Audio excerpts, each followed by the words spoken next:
আপনারা দেখতে পাচ্ছেন তারা কিন্তু উল্লাস করছেন। আওয়ামী লীগ সিদ্ধান্ত, আওয়ামী লীগ যে নিষিদ্ধ হয়েছে তার সিদ্ধান্ত হয়েছে উপদেষ্টাদের যে বৈঠক ছিল জরুরি, সেই বৈঠকে সিদ্ধান্তে আমরা দেখছি যে আওয়ামী লীগ নিষিদ্ধ ঘোষণা হয়েছে। সেই ঘোষণার পর আমরা দেখছি ছাত্র জনতার যে উল্লাস, এই মুহূর্তে আপনাদেরকে আমরা দেখাচ্ছি। আপনারা দেখতে পাচ্ছেন ফেসিবাদ বিরোধী ছাত্র ঐক্যের যেই শাহবাগ ব্লকের ছিল সেটি আমরা ইন্টারকন্টিনেন্টালের সামনে আসতে দেখেছি। যমুনার অভিমুখে তারা রওনা হবে।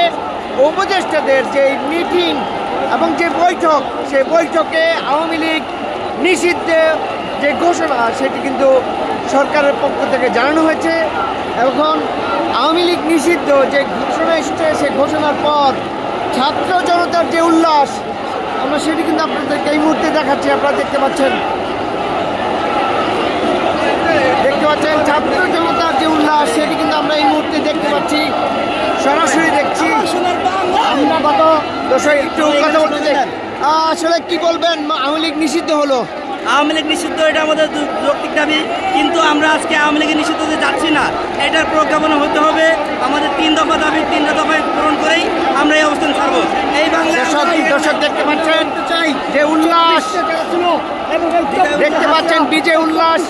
আওয়ামী লীগ নিষিদ্ধের ঘোষণায় ছাত্র জনতা কিন্তু বিজয় উল্লাস করছে। আওয়ামী লীগকে নিষিদ্ধ ছাড়া আমরা রাজপথ থেকে যাবো না। আওয়ামী লীগ নিষিদ্ধ হবে, হবে, হবে। আমরা বলবো আওয়ামী লীগকে তো নিষিদ্ধ ঘোষণা করেছে, আপনাদের এই ঘোষণায় আপনারা এখন বিজয় উল্লাস করছেন। আমরা ঘোষণা দিয়েছে, আমরা ঘোষণা চাই না, এটা লিখিত হবে। 100% আওয়ামী লীগ বাংলাদেশ থেকে নিষিদ্ধ হবে।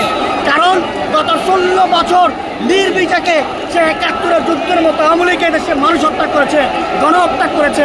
আমরা চাই লিখিতভাবে আওয়ামী লীগ নিষিদ্ধ হবে এবং 24-এর ঘোষণাপত্র আমরা চাই। দর্শক দেখতে পাচ্ছেন জানাচ্ছিলেন তাদের যে বিজয় উল্লাস, তাদের যে আনন্দ, সেটি কিন্তু আমরা এই মুহূর্তে